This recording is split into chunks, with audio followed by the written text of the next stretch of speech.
guys, and welcome back to this week's episode of Group Therapy. I'm one of your hosts, licensed clinical social worker, Kristen Gingrich. I'm licensed psychologist, Dr. Kristen Casey. I'm licensed psychologist, Dr. Jessica Rapin. And I'm licensed psychologist, Justin Michael Puder. I mean, that's my name. Stop. Like, the dramatics. No, it is, but you've never introduced yourself like that. That was great. Are we okay? I can't use my full name because I drank a Celsius today. I'm just... You guys were fighting in the group chat. You're switching it up. This is so unpredictable. Like, I can't handle it. Like, it's giving, like, unstable childhood. You know, when I have a Celsius, anything's possible. That's something's going to be possible. Well, this week, we are talking all about challenging the mental health misconceptions and stereotypes. So settle in, take a seat, and welcome to Group Therapy. But before we dive into all of that and witness Justin and myself, our Celsius journey tonight, because we are on the struggle bus, K10, just ignore it. We wanted to go back to the reflection question from last week's episode, where we just wanted to know, what are your thoughts on CBT? So going through the responses, there were a ton of them. Let's see what you guys had to say. Someone said that they preferred DBT. Mm-hmm. Someone did say it is better than ABA, which I will give that to them. Okay. Someone just goes, no, thank you. At least they were polite in their response. Nice. Yeah, good boundaries. Yeah. Someone said my clients call it clinical gaslighting. I know we talked about that. I think it's overhyped. It's far more advertised. Some said it can be useful when used appropriately. Okay. It has its place in the field. Mm-hmm. Someone just goes, not a fan. Okay. Valid. Someone goes, I like it sprinkled in, but no worksheets, please. Oh, gosh. Okay. You're either pro or con worksheets. No Yeah, I feel like it takes a special person to want to actually do the worksheets. Mm-hmm. Some people love it. Oh, yeah. You're dedicated. I definitely had clients that love it. Yeah. Mm-hmm. Well, I think it gives structure when it needs to be, so. But this week, we're all talking about the misconceptions and stereotypes of mental health. What is your, like, the stereotype that, like, irritates you the most when it comes to mental health? I have so many. I feel like I'm going through the archive right now. Yeah. And like the top one for me is like people with borderline are primarily attention seeking. Like it just drives me crazy to think about that. It's like, anyway, I'm not going to go off. Yeah. Coming from working in community mental health, where I worked with lots of severe and persistent mental illness, for me, I think my number one is that anyone with schizophrenia is like violent and dangerous. Mm-hmm. And so that is probably like one of my top. Yeah. Yeah. I think common in dude world is that you're just weak or lack discipline. True. I just hear that all the time still. Yeah. KBI, my top that came to mind was kind of like yours, but I was thinking it more from the perspective of like when mass shootings happen, people are like, oh, it's a mental illness problem, or like on crime shows, it's like, you know, the murderer always has some type of mental illness, which same thing, you know, that violence component, but kind of the opposite.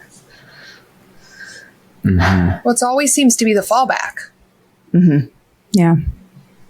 Yeah, I think it just perpetuates like everything that we said, it perpetuates a narrative that's just like not true. And then people start to believe it. And that's scary, you know, like for people who maybe aren't well versed in mental health, or maybe they don't know anybody with a mental illness, or maybe they just don't like to talk about it. They might have these preconceived notions, and then they meet people in life, right? And then maybe it's just hard to connect because of those biases and stereotypes, which is why I'm so happy we're talking about it. Mm-hmm. Well, and if we rewind a little bit, right, to a couple episodes ago where we talked about mental health in movies and TV, right? Mm-hmm. Every single way mental health is depicted in the media is always a stereotype. Mm-hmm. Yeah. Like, I shouldn't say always, that's assault, but like it is frequently a stereotype or or that piece, because that's the only way they know how to explain it. Mm-hmm. Yeah, I definitely think about that a lot. And I think especially in media, or even just like with social media, or if I'm reflecting back on, conversations maybe I had with people in high school before I really knew more about mental health, like the stereotypes usually, most often, come from like maybe one or two symptoms, but then they're just like taken as the only symptom. Like I think of like depression, and people think of the person like that can't get out of bed, that is not functioning, which yes, for many people with depression, that is their reality. But if that's the only way people stereotype depression, then, they don't believe people when they say, well, I'm depressed. And it's like, how are you depressed? You go to school, you go to work. I don't know if any other things kind of come to mind when you think of like stereotypes of certain illnesses. Yeah, when people think of depression, they don't think of the stand-up comedian or gifted writer or any of these other possibilities. I mean, I think like Jess is saying, there's a couple of symptoms that are just exaggerated. Not that the person's exaggerating them, but other people just see those couple of things. Like I think a lot of people focus on like functional impairment, like, oh, if they could still go to work and still go to school, they must not be struggling, right? And they might be struggling a lot. Well, and even like Justin, I know we've talked about this, but just OCD, there's just this misconception that it's about being neat and organized, when the reality is it is so much deeper than that. And yeah, that can be a piece of it, but like it's so much deeper, and can be very scary for many people, because of those intrusive thoughts and things like that and then you go into that misconceptions and whatnot. And when we talk about what those intrusive thoughts are, so for some individuals with OCD, they can be violent and harmful, but that doesn't mean that person is going to act on them. Right. And this misconception that because you have them, you must be a terrible person. You must be a violent person, when that is not the case for most people who have them. Right. Yeah, definitely. Obviously, I was shared about having that be my main subtype that I have is harm OCD. And for a lot of people out there, I know I was giving the example of people thinking it's like a weakness, or again, there's something really sick about you or something like that. It's like a lot of it is just pure ignorance. And we do this. Like I don't blame the masses of people, but often we look from our own perspective. And so when something doesn't make sense through our own perspective, a lot of times we want there to be a simple answer. And again, I know I'm kind of making fun of the dude world, but I see dudes do this a lot. They'll be like, well, you just got to wake up in the morning and have a routine and just make sure you're exercising. Like we want a simple answer. I think the unfortunate thing about like many things in life in general, but also mental health, there aren't simple answers. Like I can exercise a lot. Do I feel like it helps my OCD? I do. I think there's research to back that as well. Like frequent movement, exercise can help with a lot of things. But it's not to say that when I exercise, I have no OCD. I still have intrusive thoughts. It's still there. But this is just, again, people who have never experienced these like wild, disturbing thoughts out of nowhere. If that's an experience you haven't had, how can you relate? And again, I have sympathy for you, because I know what that feels like when someone's describing something that I've never experienced. Or I'd be like, that sounds almost weird to me. But I think this still exists until you have enough conversations with people openly about mental health. And you're like, oh, my cousin has this, or I listened to a podcast on that. I think, again, education, information is always the way to break some of the stigma. Oh, yeah. And I think, too, like a reminder that I have to tell a lot of my friends and family and even like just between me and my colleagues. I mean, empathy, when we think about empathizing with someone, understanding isn't necessarily required. You might not understand what it's like. I mean, a lot of times you probably won't, like to your point, Justin, right? But just trying to imagine what it might be like for that person, and just trying to like put yourself in their shoes and all of that, that's also important. It does help. Even if you don't understand, you might not get it. It's not the point. Mm-hmm. Mm-hmm.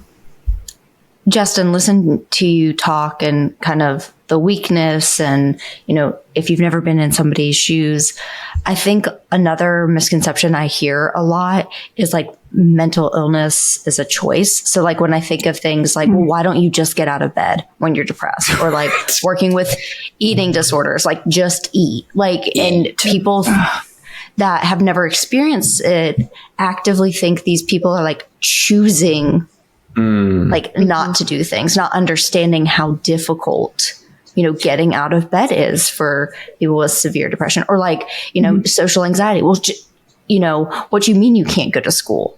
People there, just go to school. It's not that hard. And, then comes judgment with the tone and what's communicated. But that's another one that comes to mind of a misconception. That's a good one. And Jess, I think you hit the nail right on the head there, right?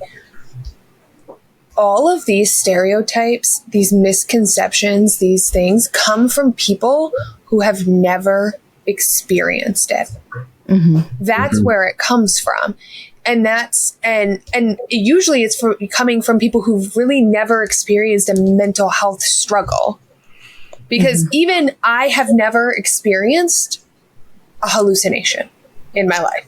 But because I have experienced severe depression and severe anxiety at times in my life, I can empathize that something that is impacting you so much is really hard. Mm-hmm. And I think that is where a lot of this comes from, is from people not being educated or unwilling to sit in a space to hear about it and listen and have that time in that space. Mm-hmm. Yeah. I would think if you cope differently, like just say we all have anxiety, all four of us, and just say we all cope differently.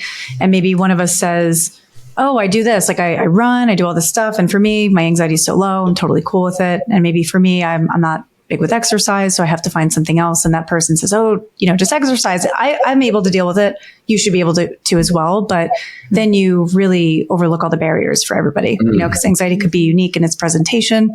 And for some people, it's really difficult to find strategies that work really well. So just if you're experiencing a mental health issue, for our listeners out there, you might experience depression or anxiety, and not everybody's going to cope with it the same way. You might be able to go to school and function, and some people might not be able to do that.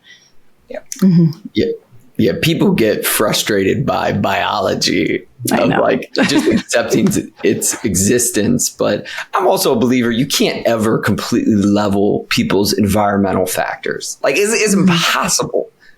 Cultural factors, school, work. I mean, you can't, even in twin studies, it's as close as it gets, but you still have different parental effects. You can't level the environmental factors, but exactly to your point is people forget that. And then because you can't see biology, it's just hard to accept. And I know everyone listening, all of us as therapists know when you sit with someone that has just a real biological depression and they come to you and you're going through your checklist as one does, hey, what are we doing right now? What are some strategies you're putting in place? And you're going down the list and you're like, damn, they're doing this, they're doing that, they're doing this, they're doing that. And you're like, shit. But what it opens it up to you in psychotherapy is you got to get creative and look at so many other factors, but it's not simple as much as we want it to be. Being if you do A through Z, that means you just can't have depression. I wish that were so. It's not so. It's mental health and mental illness is far more complex. Mm-hmm. Justin, you saying it's not that simple made me kind of think of that's probably why stereotypes kind of have run so rampant, because it gives a simplified picture of certain disorders. Right. So, it is not that simple, but it's a lot easier to conceptualize, going back to what KBI said, people with schizophrenia as violent and dangerous, and then let the media run with that, let, TV shows, things like that, because, stereotypes beyond mental health, you typically, not all the time, are based in some type of truth, and it's just been, exacerbated. But it's easier to be like, oh, dangerous, rather than understanding the nuance, taking the time to listen to the voices of people with lived experiences. I don't know. You just saying like it's not simple made me realize that's probably why stereotypes keep being perpetuated years and years and years out, even though I think we're doing better at talking about mental health. Yeah, it makes me wonder, thinking about maybe when you first started studying psychology or what got you in this field to today, like what's changed, gotten better, gotten worse, do you think? In general? Yeah, or specific examples. Because we're painting a picture of like why these stereotypes exist. Have things changed? I think so. I think we're on our way. Mm-hmm. I can definitely see a huge shift in the stereotype of going to therapy, especially. I know we talked about this. I think probably in some of our beginning episodes. COVID really changed the game with therapy. And people, I think COVID really changed the game with people talking about the more common diagnoses such as depression and anxiety. I think that really changed the game of allowing us to talk about it more, because people who never had experienced those mental health disorders were starting to experience symptoms, whether or not it was fully clinical or whatever. I had people in my life who, were always calm, cool, and collected, and were experiencing anxiety for the first time in their life outside of just like normal worries. And I think like that kind of was like a little bit of a kick to start some of those conversations. I agree with that. Yeah. I even think of like the historical perspective. Wasn't it, Jess would probably know this more than all of us because she just has research in her head for like no reason. But in the 70s, wasn't there like deinstitutionalization where they were taking people out of mental hospitals and then, and then putting them in like less. There we go. Yeah. Into society. So I think even, since then we've definitely been on the up in terms of stigma and all that stuff. But I do think there's like a long way to go, especially with men's mental health. There's just so much. Yeah. And we're always learning more about it. So like, I think of my son and autism. 20 years ago, I think our approach to autism was so different than it is now, and our understanding of what it is and what works and what doesn't work. That I think give us another 20 years, and I think it's going to look even more different. Because I think social media, I think is also like, TikTok and people talking about it more, it comes with its own, areas, but I think we're talking about it more. And when we talk about it, shame and guilt doesn't have space to grow. Yeah, I've definitely seen a lot of shifts. One thing that comes to mind is even just acknowledging the shift I've seen in my work in the hospital over the past 5 years. Because I remember, when I first would go into rooms, like some families would be very much like, why is a psychologist coming? Like, we're in a medical hospital. Did you think my child's crazy? They're not crazy. And I don't get that blatant of resistance nearly anymore, but I remember like practicing, like, how am I going to introduce myself to destigmatize it? And now I'm just like, hey, Dr. Rabon, I'm the pediatric psychologist. The team wanted me to come talk with you. And like, people are so much more open to receiving mental health care. And I think within me, I've noticed like, I think part of this is just our job and stuff. You get more comfortable, you talk about it more, social media, things like that, but more willing to have conversations about mental health. Like with people in my life, I noticed that with my parents too. They're more willing to talk about things, extended family. So I do think discussions are happening. Oh, absolutely. Yeah. My thought is I agree with everything that was y'all said. And I still think in systems, in businesses, in schools, the vibe still very much feels like a cover your ass in regards to mental health versus it being true caring about making systems benefit our mental health. And like, listen, I think our school psychologists, school counselors, blah, blah, blah. But I think businesses are notorious of that, of like, oh yeah, we're going to have our one therapist thing come in this quarter, and the rest of the year it's going to be toxic as fuck around here as we burn y'all out. Yep. They don't say that part, but y'all know in corporate Some America. places probably do. Oh, they might even say it as you're eating your pizza. They're like, we ain't going to lie. Pizza. Eat your pizza and whatever. Here's your free pizza. Work 70 hours a week. Thanks. Right. Exactly. But I think, listen, in Florida's educational system is hot trash. That's a whole episode to get into. But one change that I know is about to happen is for high schoolers, and I don't think it's nationwide. I think it's just Florida. High schoolers, it's going to be illegal in the state for them to go to school before 8 or 8:30 a.m., which is like, again, I can talk trash. I do often about Florida as much as I love certain aspects about being here. But that makes sense. If you know anything about the developing brain, ain't no way we should be waking these kids up that early in the morning and shoving them in school. If you know anything about brain health, you would be like, it is a travesty how early we wake these kids up and think they're just being lazy because they're not ready to catch the bus. Some of them at 5:45 in the morning. Hell no. But that's just an example of system changes where you really have mental health or science in mind. Yeah. Well, and I know a lot of schools too are, when I was in school, the idea of a mental health day wasn't like a thing. No. And I think we're starting to enter into like that starting to be like a thing. And that's more of like I would say like a parent thing too as well. Like, of parents creating the space of like, oh, you don't have a fever, you're not sick, but you're still not, like, you can stay home. Take a mental health day. Take that time to kind of reset yourself, which did not exist when I was in high school. It was, you're going to school unless you're dying and passing out in math class with 104-degree fever.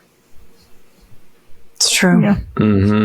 Yeah. I even think like generationally things are changing too. Like I work with a lot of veterans, Vietnam veterans, and they're so willing to talk to me now about what happened to them, in the military. And even just a couple of years ago when I worked at the VA or with the VA, I mean, it was even hard to get them to talk about anything, which I know it's very difficult, what they went through and all of that. But they're even saying like, I love therapy now. Like they're Vietnam veterans in my office telling me that. And I'm like, is this real life? This is incredible. Yeah. It makes me literally tear up after every workday because I get so excited about it. I'm like, you should be telling people what happened to you. It was stressful as fuck. Jeez, I can't even imagine.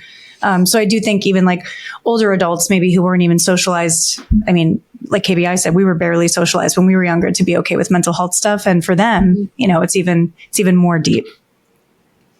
Well, and I think that I can speak for myself and, the messages that I get and things like that for individuals who are cycle breaking. So as a cycle breaker who came from a family, of trauma, we didn't talk about feelings in my house. I grew up with my dad and my stepmom, great people, but we didn't talk about feelings. And now I talk to my kid about feelings all the time. I ask him how his day is, and I actually want to listen. When he's sad, I sit and I talk with him about it. I've literally said to my husband, if my son feels off for the day, he doesn't have to go to school. He can take that day and reset himself. And I think that is, a generation that's really happening right now with millennials specifically of this healing aspect and pulling this into like their parenting and putting that into the next generation, and teaching that emotional learning that, some of us didn't get. and being willing and open to having those conversations. Yeah, parents right now are doing such a good job. Seriously. Just like even teaching, like sometimes I'll be in the grocery store and I'll see moms and dads and just people in general trying to calm their kids down. Like, let's take a deep breath. And I'm like, yes, let's take a deep breath. You know, like let's regulate our emotions. It's so fun to see. Because I love that. Because I hear the counter I hear a lot is, and I've heard this from some very well-meaning parents, is, are you afraid that if an adolescent teen or somebody has a diagnosis and they like harp on it, that it's going to like make it magnified or worse? And my response is related to exactly what you just said, K10, where it's like, only if they believe there are no interventions to help them or no one has educated them on the things they can do. Because I think that maybe is the only sort of negative that could come out of it, is if you just sort of wear your diagnosis like a badge and you also right below it wear a badge of like, and there's nothing I can do. It's like, there's, from therapy to other interventions, there's always ways that we can track, monitor, and try to, even emotional expression, as you were saying, KBI, there's always avenues forward. And I think that's the thing to keep in mind. It might not take away my OCD, but it certainly can impact its rise and fall by staying curious and open to different interventions. And the science is always improving. Justin, I think you just hit on like another misconception of just like, there's nothing you can do. If you have mental illness, if you have a mental health diagnosis, because I feel like a lot of times that belief among others prevents people from even like seeking out therapy, because they're like, I don't want to be labeled, whether that label comes with, like I said, the fear that nothing will get better, or also like, what are people going to think of me? You know, KBI, I also grew up in a household where we didn't talk about feelings, or like I hear from so many of my clients, you know, I can't cry. It's a sign of weakness, or things like that. So I know those kind of stereotypes and misconceptions are still being perpetuated. And I do think there is a lot of positive and change coming forward too. Yeah. I even think it's completely valid. Like when people say like, nothing can be done, I always agree with you guys with one small caveat of sometimes the system isn't made with certain people in mind, right? So I think it, you know, with accessibility, like, are there things you could do? Absolutely. Do you have access to those things? Maybe not, right? So I think that's something important to keep in mind, just as a nuance with that misconception. Yeah. Well, and that also reminds me, K10, just kind of thinking of stereotypes, misconceptions, you know, for different systems, cultures, things like that, you know, what has been told, passed down in generations about mental health therapy may be very negative and may be very positive. I know we've mentioned this in some episodes before, but in some culture, like having hallucinations is a very like spiritual experience. In our very Western culture, it's very highly stigmatized. So I think, and then there's very valid things, you know, I think of just how Black individuals have been treated in the medical system with the like Tuskegee trials and all those kind of things. And so it makes sense that people would be hesitant or have a very negative or skewed view of mental health or any medical intervention in general. So I think those things are also important to consider when we think of stereotypes and misconceptions. Obviously, all four of us are white individuals. We're looking through it with that lens, the lens of being mental health professionals. And, you know, what we might think is a misconception in other cultures is not, because we're very westernized.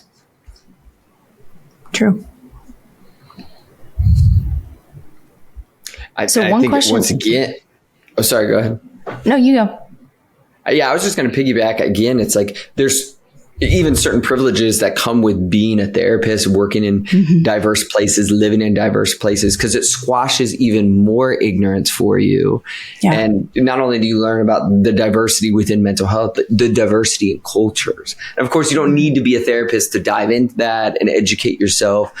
But it's like, I really believe it's a privilege to walk with people in their mental health and get to learn about their lives, their cultural background, and all these things. And it's like, all of us are ignorant on something. Like, of course we are, because it's just part of being human. You're just always growing. But I think related to the conversation we're having, it's like, you just want to stay open to it.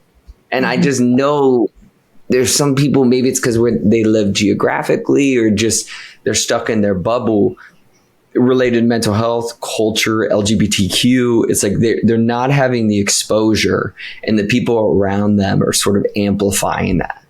And that to me is the shame, because I do think education and experience is the biggest, quickest squasher of ignorance. I love that. Yeah, I was just going to ask you all how you feel or think that like these stereotypes, misconceptions impact people in general, or maybe like help-seeking behaviors, openness to talking to people. I think it perpetuates shame. Yeah. I mean, I think that's the biggest piece. I mean, think about this past, I think it was this past spring or this past winter in New England. There was a mother postpartum who was experiencing postpartum psychosis, and luckily was reaching out for treatment. But a lot of mothers out there who experience things like postpartum depression, postpartum rage, postpartum intrusive thoughts, they don't speak out about it because of the inherent shame. And that's just one example, but like these misconceptions, like, you know, and these stereotypes and these stigmas,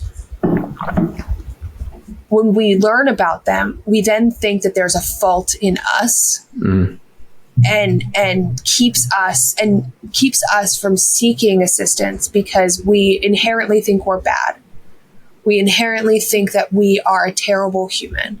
We think that we are dangerous because we have these, whatever it may be, which then perpetuates the internal shame. And what are the things that we don't talk about? The things that we are shameful of. And those are the things that we need to talk about, because they grow and grow and grow.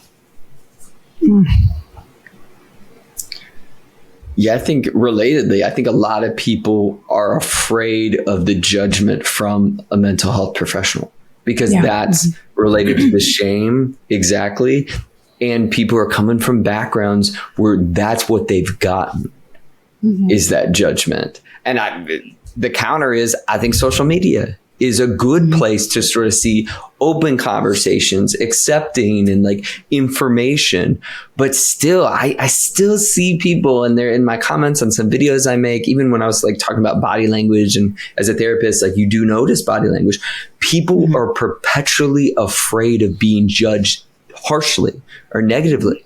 And it's like a lot of times when I'm making this content, I forget that, because I'm so used to being like, oh, I notice all kinds of shit. But like, I'm just attaching it to, this is your experience. This is your narrative. This is your story. Like, as a therapist, I'm not thinking you shouldn't be this way. I'm just curious of like, wow, what's made them be so guarded coming in, you know, to what should be a safe space like therapy.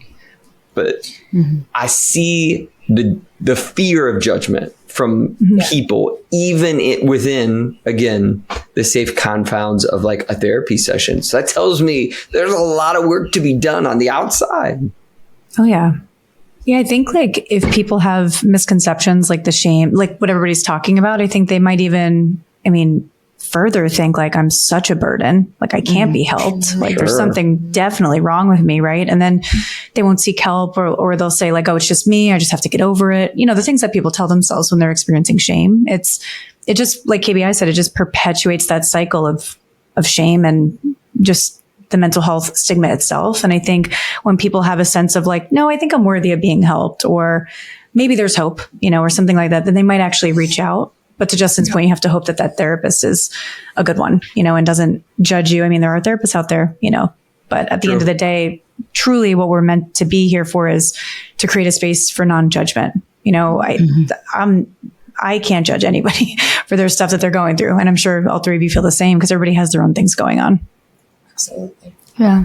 And I think if you ever feel like you're being judged by your therapist, like call them the fuck out. Oh yeah. Like, do it. Like I'll be honest. And I had a client where I had said something and they felt that what I had said was judgmental. And and they called me out on it. And we had a great conversation about it. And I said, I was like, my intention was not to be judgmental. It was to point out something, but I apologize for it coming across like that. And let's work on repairing that because that was not my intention. But that is how you received it. And so that's not like, that wasn't okay. That was because that's never what I want someone to feel in my office when I was doing therapy of like feeling judged. Because I know if I was sitting in that seat, I would not want to feel that either because that's an immediate shutdown. Right. I think another worry concern that people have is, or at least I've seen this a lot, is that if I share this thing about me with others, not necessarily the therapist, but just in general, that people will like treat me different or look at me differently. Because if all they know about, depression are those stereotypes or, they've made comments in the past about, people with mental health concerns are weak. One, it's not going to be a safe space, but two, then, well, how are people going to perceive me? I don't want people to, look at me differently, feel like I can't do X, Y, or Z because of these things. So I think, like we've all been saying, just a lot of judgment from self, from therapists, from others, and worry about, how people would perceive them. So I do not have a good transition at all. But I did ask that question to set you all up for my Google Scholar Shorts. So I'm glad it worked out. So the question I'm going to pose to you all is, how do you think stigma and stereotypes of mental illness impacts employer evaluation and hiring? Oh, fuck. This is a juicy one. It shouldn't, but it does. Yo, it does. Oh, this is a trick question, Jess. This is always a trick question. Listen, I don't blame people for lying. I'll just say that off the jump. Yeah. Same. I don't blame people one bit for lying. Yeah. Especially in corporate America. Yeah. Good luck. Yeah. Good luck. So this was a really interesting study. So if anybody's interested, I know we always link the article, but really read this one because I'm not going to even touch on like the vast majority of results. But for some background, just so you all know how it was conducted. So there was 1,398 fictitious job applications that were submitted in pairs to 699 real job listings.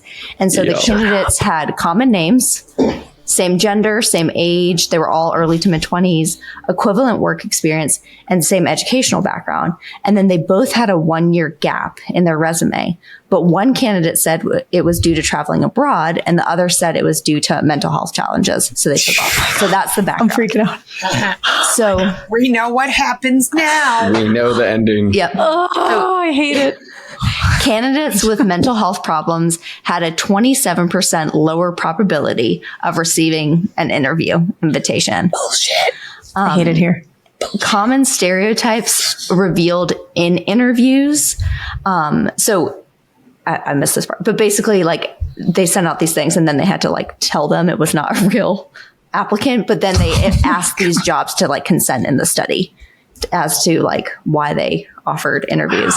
So some of the stereotypes include believing people with mental illness were fragile, sensitive, unstable, and unreliable.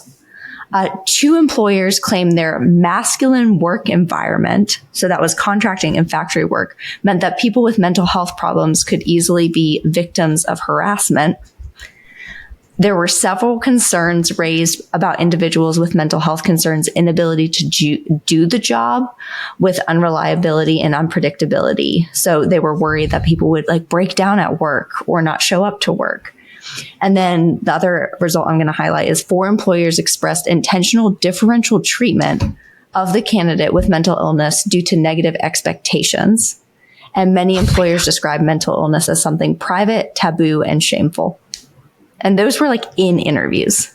I want all of these employers and I want to put them on a blacklist.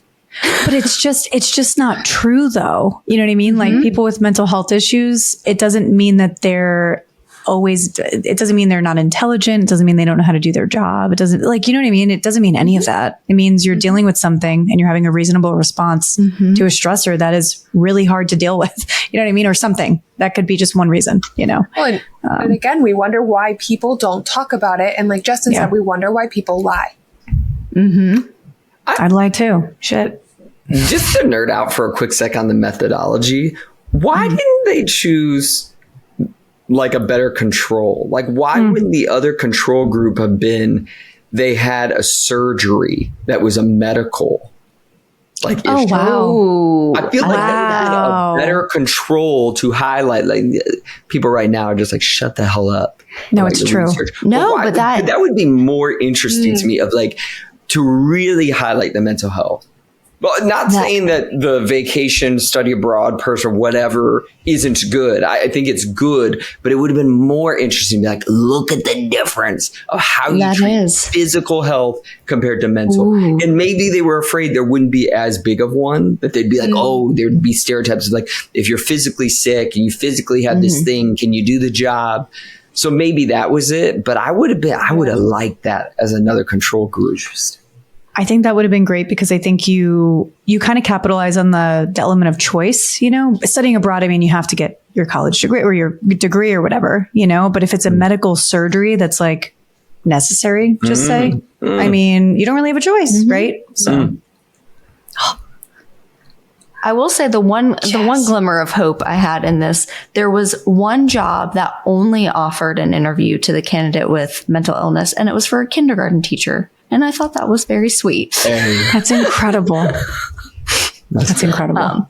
But yeah, this is a new study. Like, data I think was collected from like 2020 to 2022.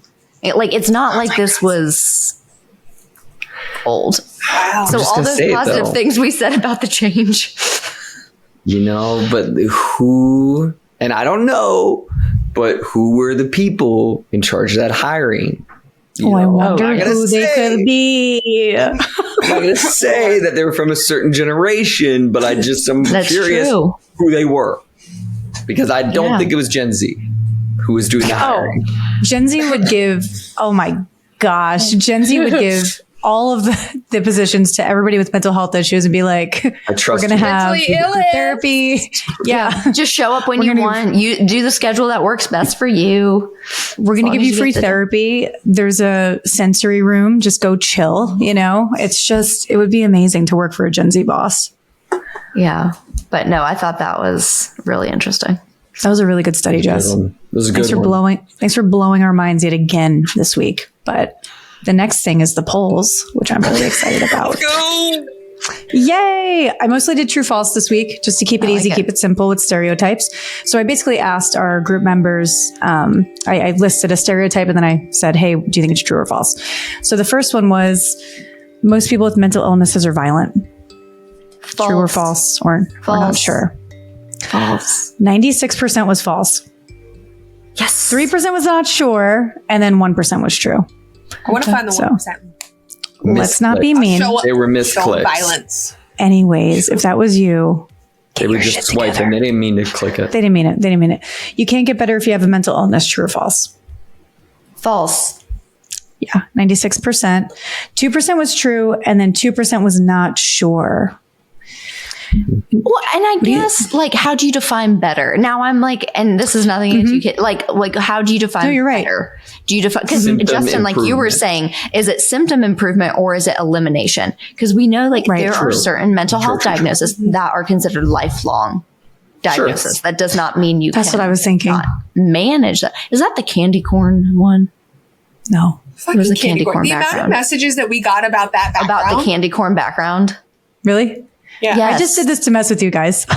You and your fucking candy And corn. can I be real with you? I don't even like love candy corn that much. I just like to mess with you guys. crayons.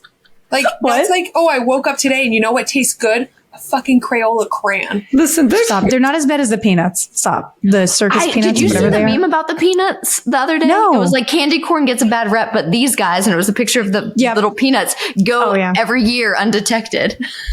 yeah. There's a lot of stereotypes and biases about candy corn. But the next one is mental illness is a sign of weakness. True, false, not sure. Our group members got that. 99% false. Good job. And then mental illnesses are all genetic.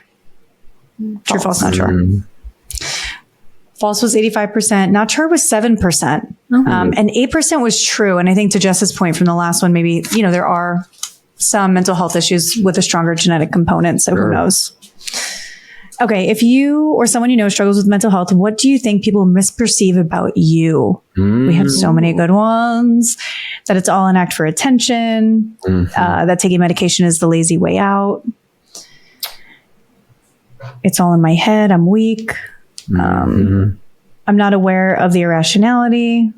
That it doesn't impact my daily life when it really does. That I'm incapable of growth, reliability, perspective. And I'm valued less and questioned more. I thought that was really on point. 100% a choice.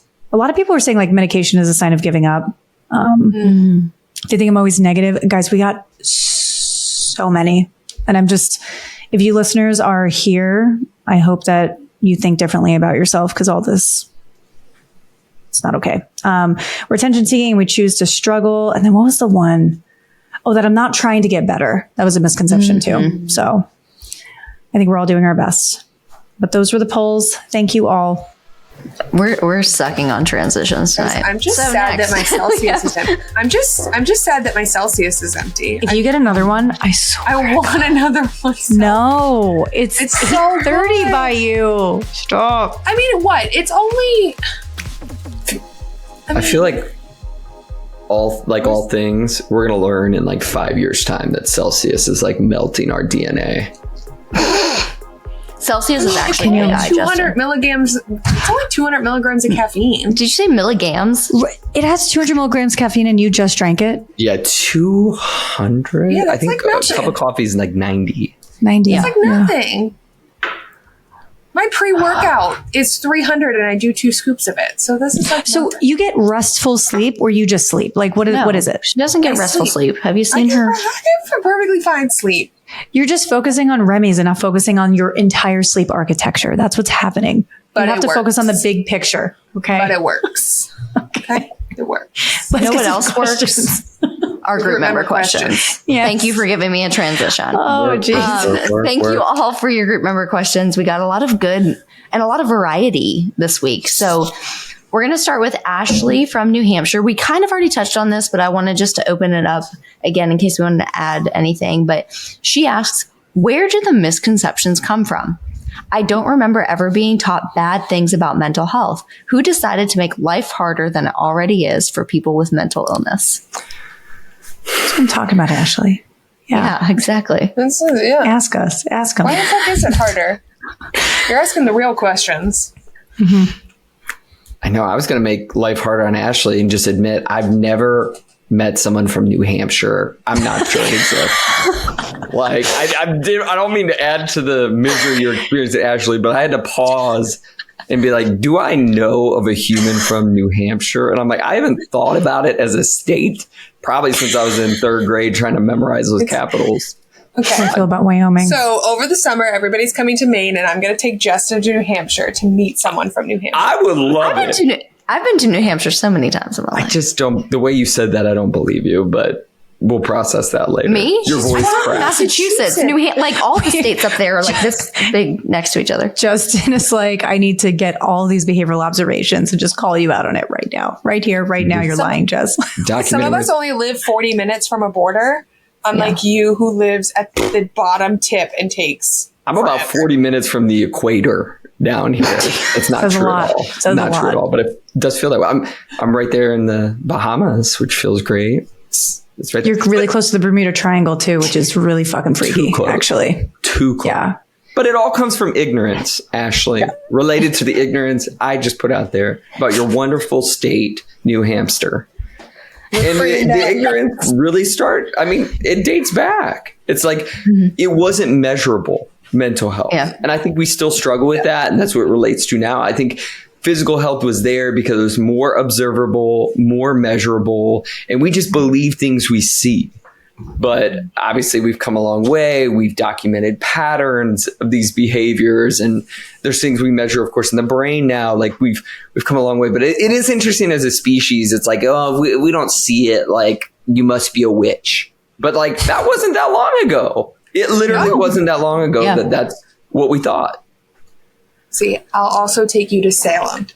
Oh, that's on my list. Now that is on my list. Next summer. But that's the thing is like, a lot of these things, like, the Salem witch trials were not that long ago.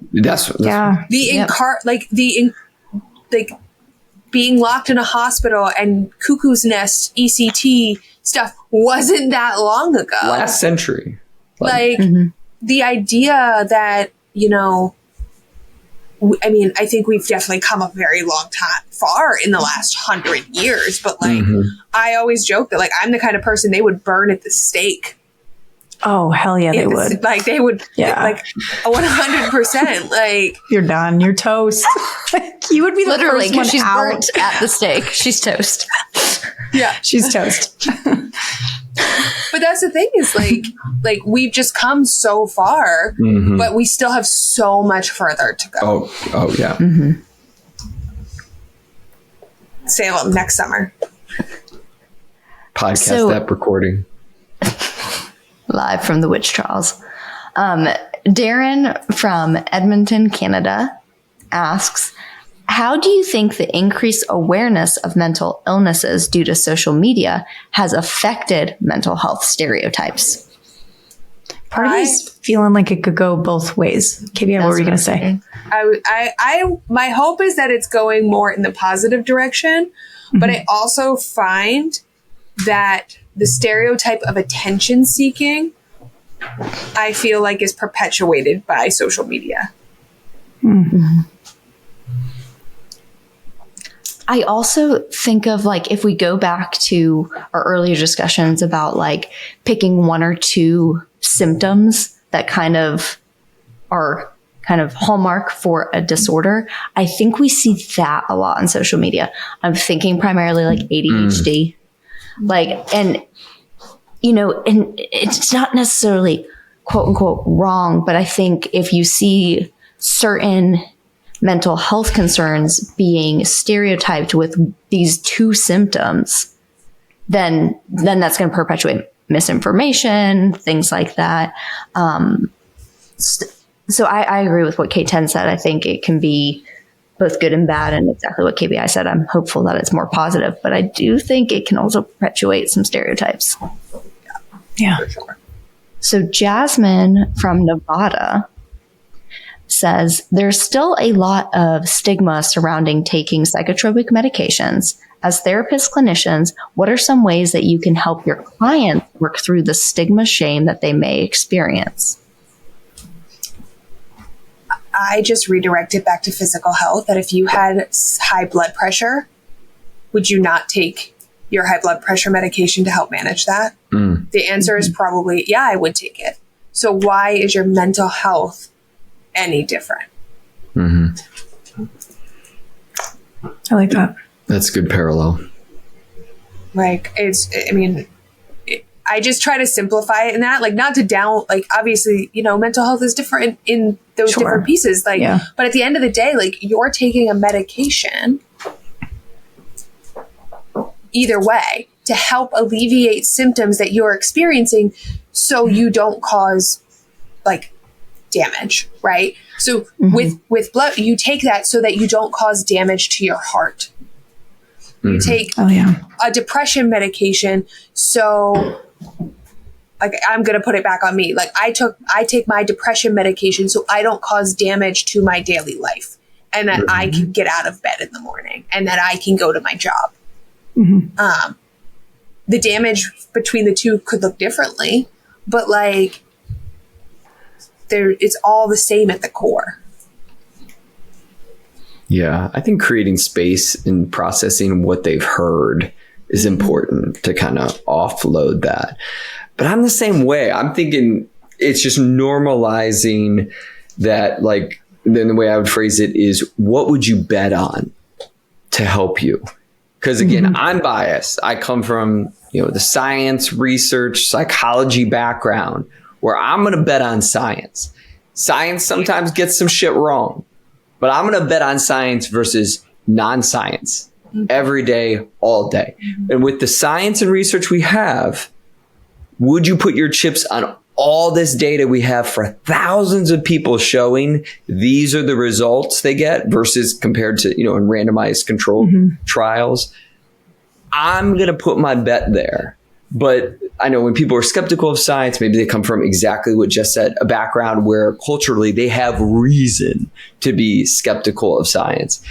But I want people to be informed in their decision making and know there's no intervention out there that's guaranteed to work. None. The intervention does not exist. EMDR doesn't work perfectly for everyone. No psychotherapy, no exercise, nothing works perfectly for all people. I think with some of the side effects psychotropic medication can bring, that it gets a horrible rap. But what you're not comparing that to is, what would it look like to receive no treatment? That's the key. Yeah. And people aren't making that comparison. They're just like, well, this person lost their libido. And it's not to minimize that. That sucks. Yeah. And at the same time, most people then they switch and they try another intervention. But for all the people who do not have like no intervention, you're not hearing them report what their daily symptoms are of like no medication. Yeah. It's true. I sometimes even use the analogy too of like fast forward like 30 to 50 years and you look back on your life. If you were to take this one medication every day, and the quality of your life would increase. Wouldn't you want that for yourself? What do you want that for yourself? Would you want your quality of life to be better, compared to not? And I say, like, the loss of libido is better than the loss of my life. True. For me, like, I was gonna say I agree. In people shy away from those comparisons because they're uncomfortable. But I'm so glad you said that, because this is the comparison that sometimes it really comes down to.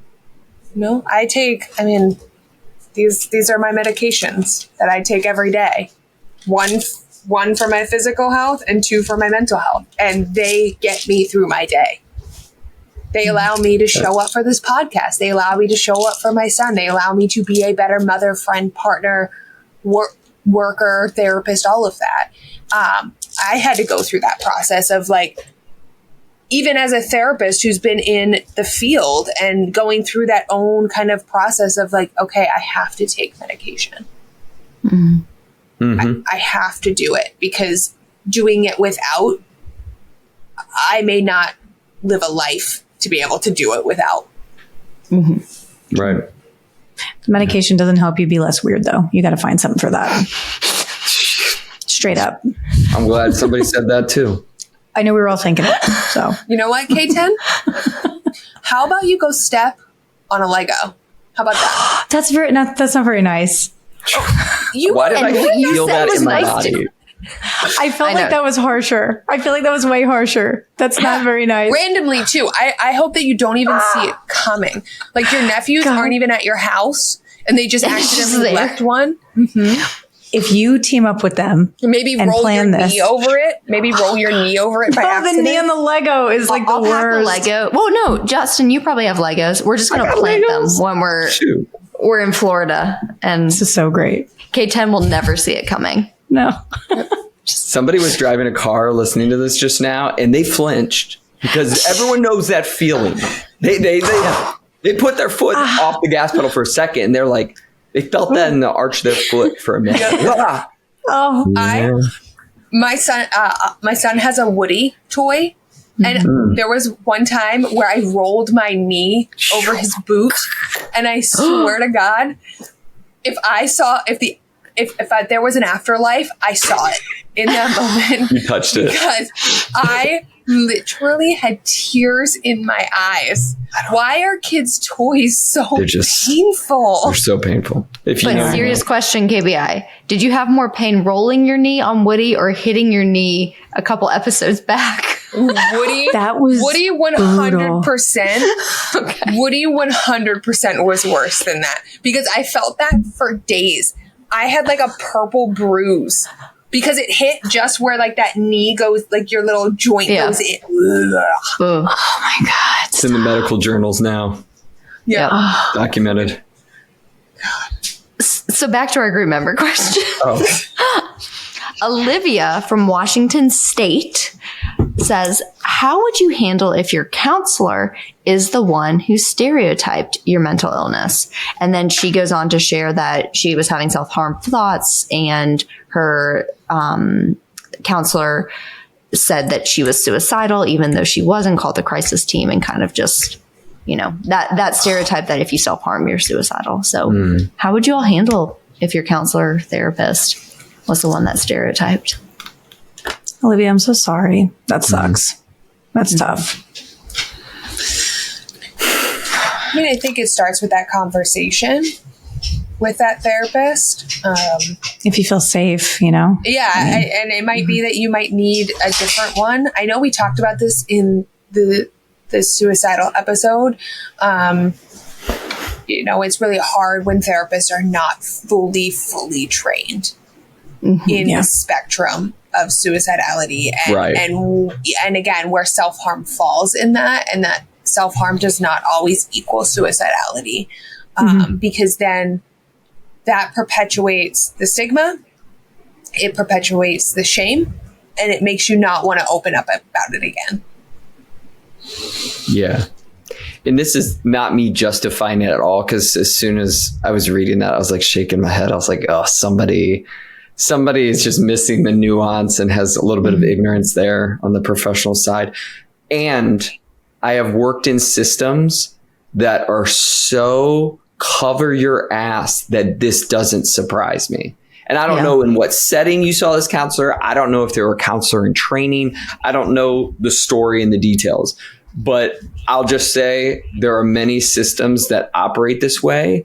And it's unfortunate because I agree, it perpetuates stigma, but those systems exist. If you have any self-harm thoughts, you're going through a full evaluation. And I'm not saying it's good, but I've seen those systems. Yeah.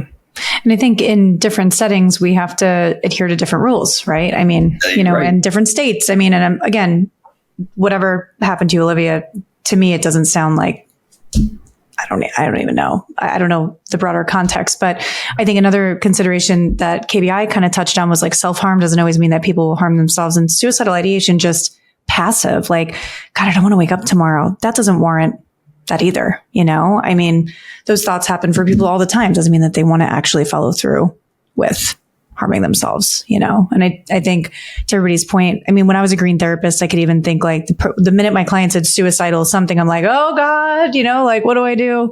And then once you get more well-versed in it, you're like, oh, okay, we could talk about it. And it's not going to actually make it worse, contrary to a lot of the stereotypes out there.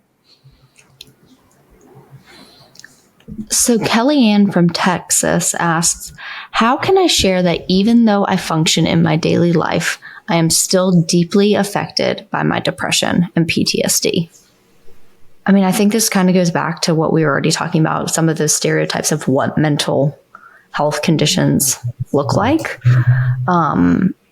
And for me, I mean, I always say like, nobody is privy to information unless you want them to be. But if this is a trusted person, hopefully they will listen and you can share your experience with depression and PTSD.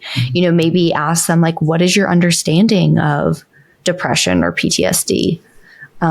what would it be like for you to know that I actually have both of those diagnoses? Because I think a lot of times if people aren't super familiar with any mental health diagnosis, they're getting their information off of movies, TV, all those stereotypes. And then they meet somebody face to face and hear their lived experience. And they're like, oh, wow, like that's not what I conceptualized at all. So I would say start with like a safe person, start with somebody you trust, and just start the conversation and say like, this is how it affects me. This is how it shows up for me.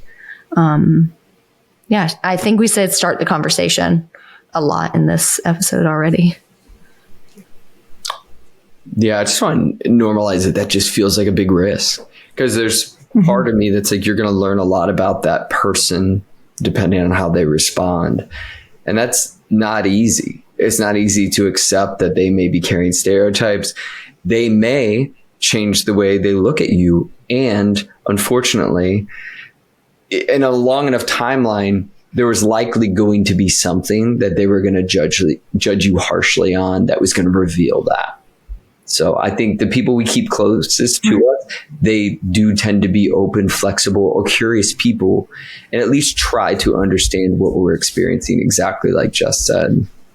So Jillian from New Jersey asks, what misconception or stereotype do you see the most common for clients to struggle with when gaining help or striving for treatment? So if I'm understanding correctly, like what is the most common stereotype or misconception that we see around getting treatment, being in treatment? That you're just weak and you can't do it on your own. I noticed that with a lot of my male clients, to echo what Justin said. They'll come to therapy and be like, I don't want to be here that long. I just want to get over it quick. How quickly can we get the hell in and hell out of here? Like, I just don't tell anybody. And I'm like, I can't. Like, I'm a professional secret keeper. I take this stuff to the grave. Nobody will know, not even your partner, promise, like, but it is a big risk, So I do think a lot of, at least the clients that I see who are male, they might say like, I wonder what my friends would think if I was here, things like that. And I think it does affect, treatment, and I mean, the rapport building phase for them in my own experience is a little different, because they have to trust me, they're not going to tell me anything. So, and when they do, it's like the most beautiful thing ever. Because then they're talking about emotions and they're talking to their buddies about emotions. It's just like amazing to me. Yeah, I do see the quick fix people. Yeah. All the examples in my mind are men. But I also see the people who definitely believe this is just the way I am. Like they're without that hope, which I do feel like is part of my responsibility as a therapist, to instill hope and show them there are things we're going to test out and try that are going to be different, and they are likely going to make you uncomfortable because they're different. But until we go down past and try new ways of being, new experiences, we don't know. We don't know what's going to be consistent or change or ebb and flow. But I think that's where the rubber hits the road in therapy, is we're going to try new things. And new things can be scary, but we're going to live differently, because the way we've been living, and I relate to this every time I go to therapy, something's not working for me. And so I got to explore, and I don't always know what it is I have to change, but I've always ended up shifting or changing something. One stereotype or misconception I see, and this is probably very niche given that I live in the South, is that a lot of people believe like they didn't pray hard enough, or like something is like from a religious perspective, like they're not a good enough Christian, typically. Obviously, there's other religions down in the South, but primarily, and I see that a lot. Or that was a barrier for them seeking treatment. Like, I work with kids and teens, so maybe their parents first like sent them to a Christian counselor or a pastor or things like that. And, viewing through that religious lens, I've had to work with a lot of people and on deconstructing those beliefs. I'm like, you can still be a really good Christian and have mental illness. You can pray as a coping skill, and prayer may not, quote unquote, cure everything you're going through. So that's definitely one I've seen a lot. So Laura from the Netherlands and Taylor from Georgia asked similar questions. So I kind of wanted to group them. So Laura asked, how do you deal with your own misconceptions about your own mental health? Because sometimes I know that what I'm thinking is not true, but I still can't let go of them. And then Taylor asks, how do you get over the self-imposed stigma and judgment and accept that you need help? So basically, how do you work through these own internalized misconceptions and judgments?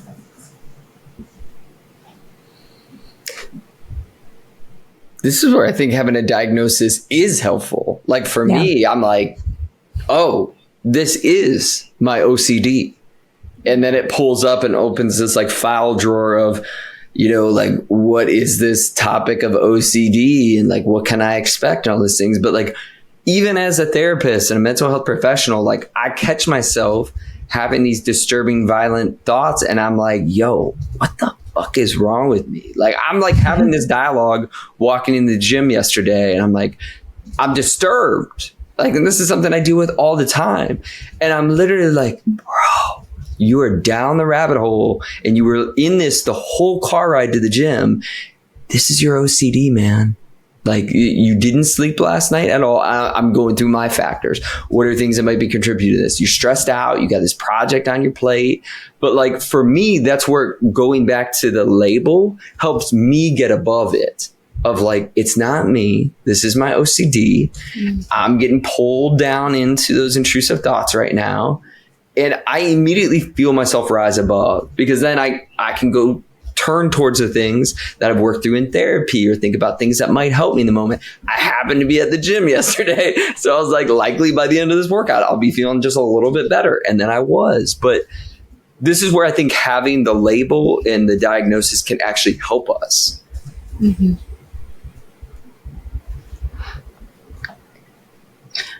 For me, it's like, I have the skills and I know all this stuff. So why can't I just get over it?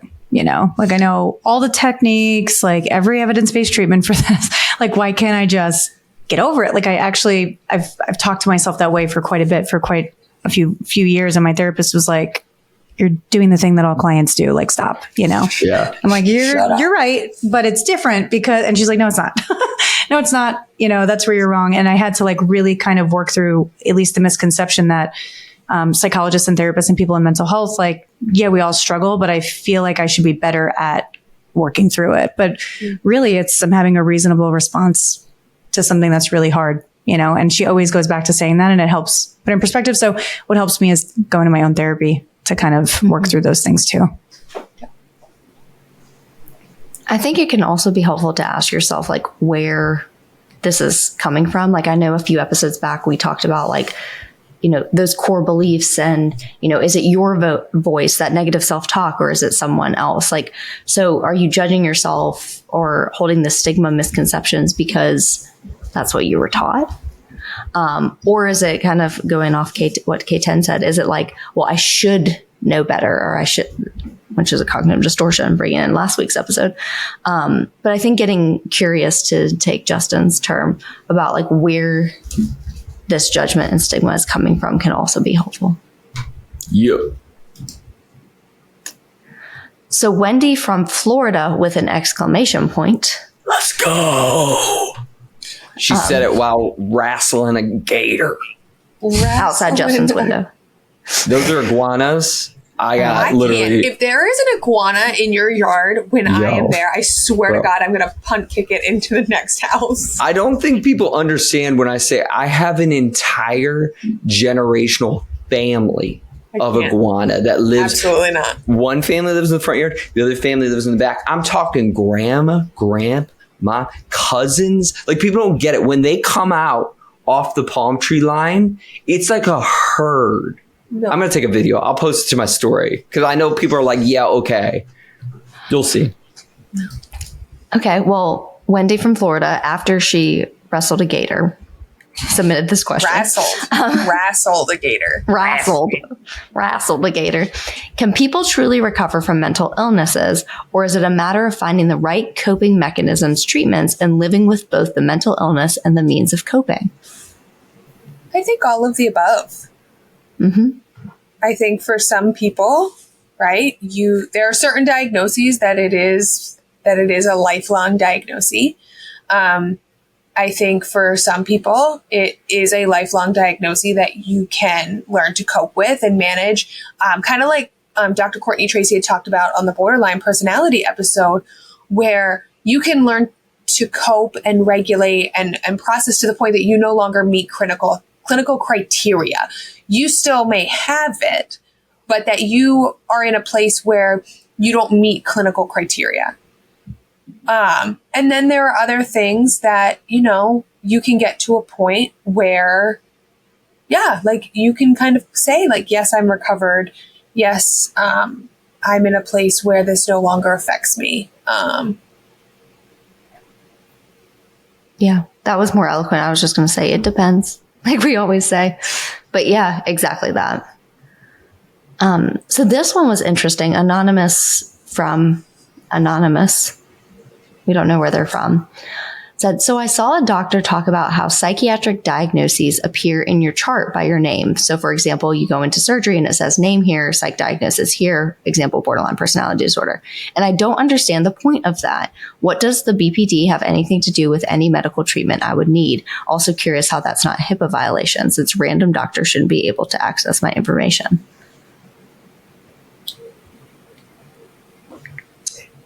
My first thought is it might depend on the setting. If you just say a lot of your providers are in a hospital setting, Jess could talk more about this than me. But I would assume that those records are kind of all lumped into one chart. I could be wrong. At the VA it was. So if people were even coming in for therapy, I would be able to see their active problem list of like diabetes and stuff like that. In my mind, for me as a mental health professional, it was helpful because I'm like, okay, if they have diabetes and maybe they're looking a little pale or something like that, then I could at least know in the back of my mind, like there might be a medical concern.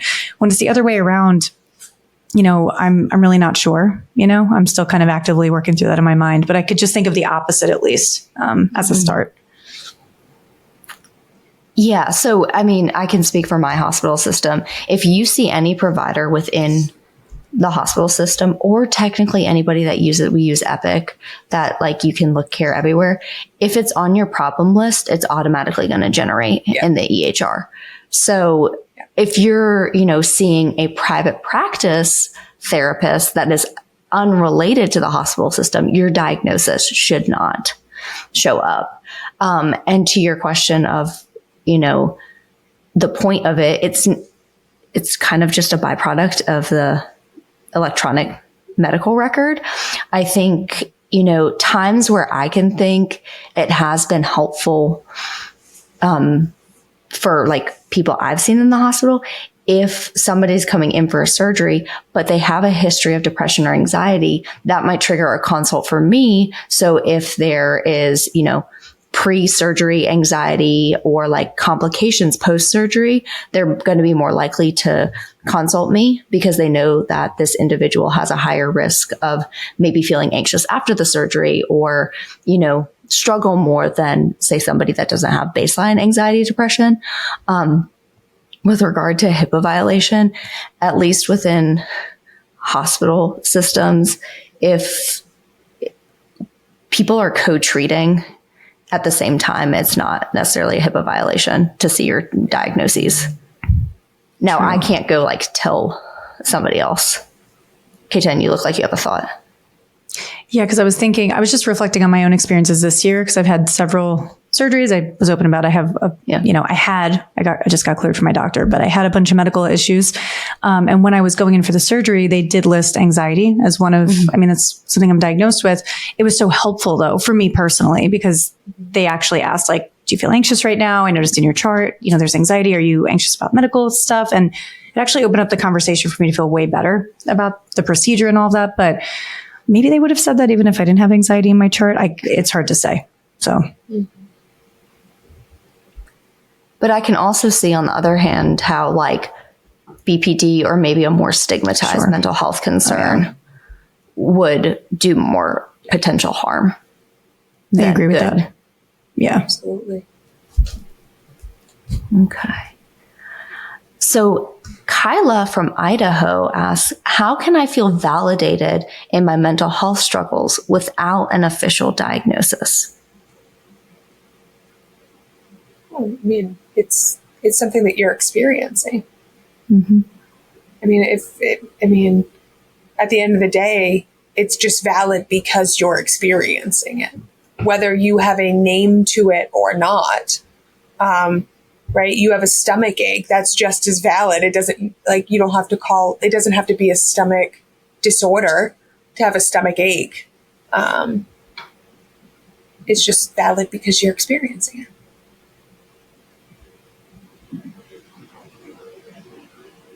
Yeah. Dropping wisdom. You are. That's it. Motherfucking mic drop. So I'm gonna put Justin on the spot for this one because I feel like he's gonna have big feelings. So Anonymous from Go Lions ! I don't know what Lions is. What are some ways to set boundaries to protect mental health or prevent burnout in the workplace when your company celebrates World Mental Health Day as a holiday, even though all of the clients you work for do not, but seems to forget about mental health existing the other 364 days of the year? Do you work for a community mental health agency? Yeah. Probably. Yeah. Hey, how about those Lions, though? Sporty Mixed Sports. They're having a great year. This is Detroit Lions, professional football. Okay. I feel like since all y'all, minus maybe K10, love Taylor Swift, now you love the NFL.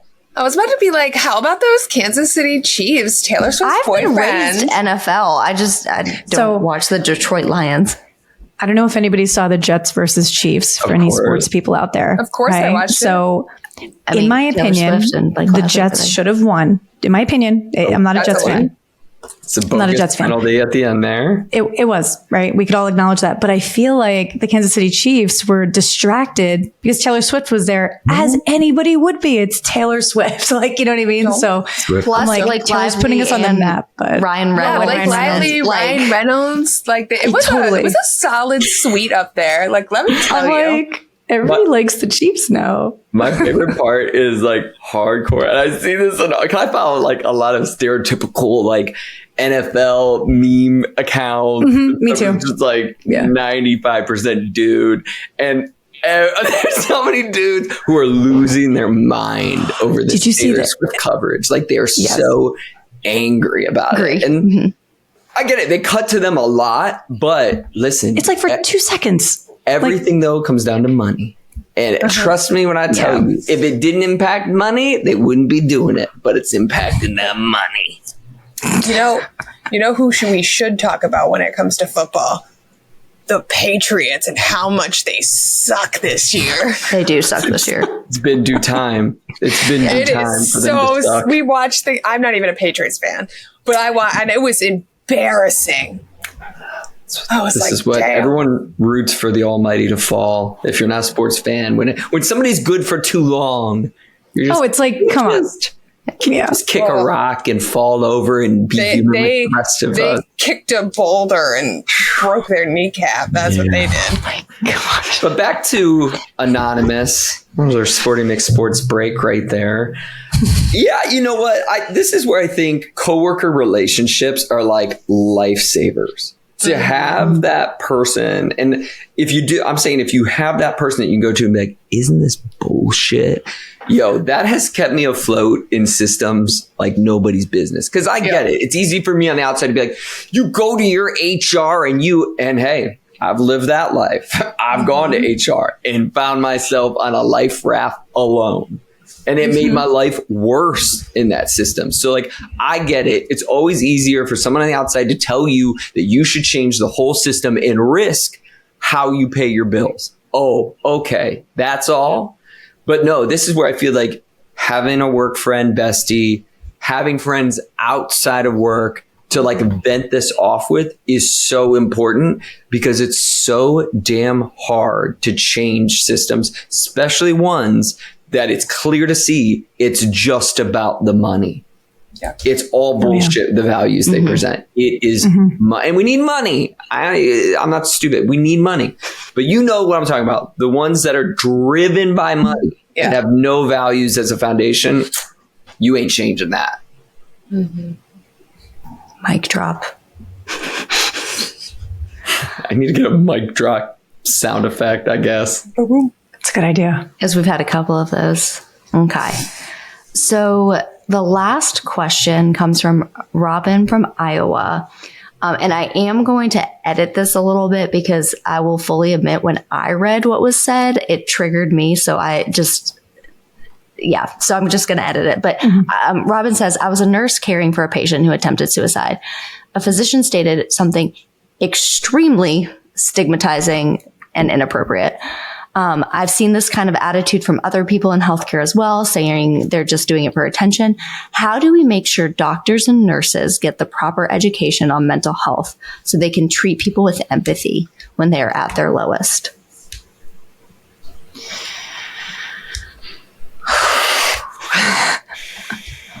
When I worked in primary care, a lot of the conversations that I would have with other physicians was like, I know you might not know what to do with this because you may not have been trained as much as we were, but at least have empathy. You might not understand it, but like, let's like actually talk it out. Like I'd be happy to talk it out. And I think it was like talking about stereotypes and having at least mental health people around. That's not always possible though.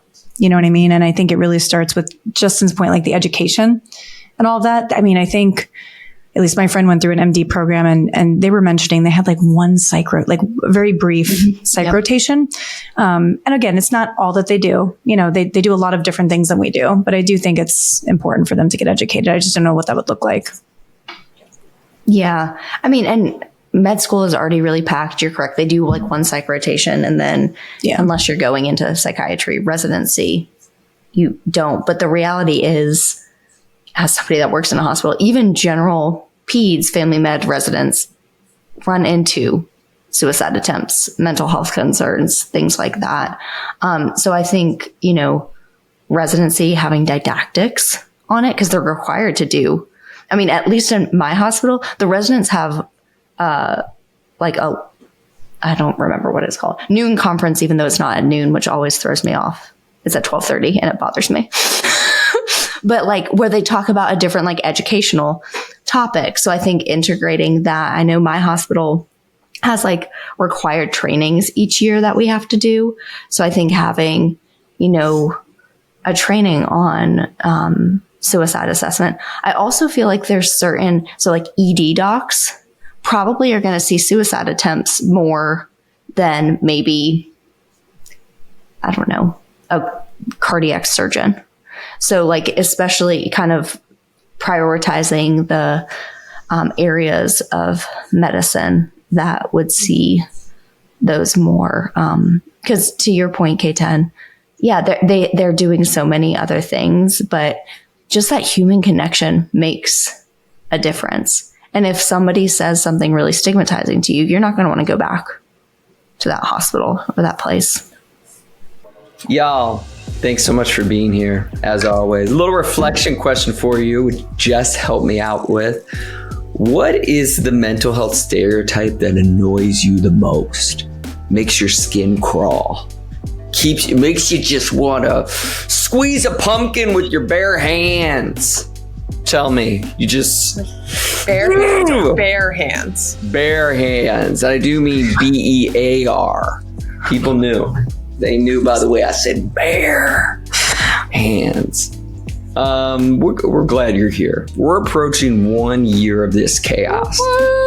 No one thought we were gonna make it. Nobody did. I mean, a lot of y'all out there were like, this is gonna be 10 eps and then be done. But you're still here.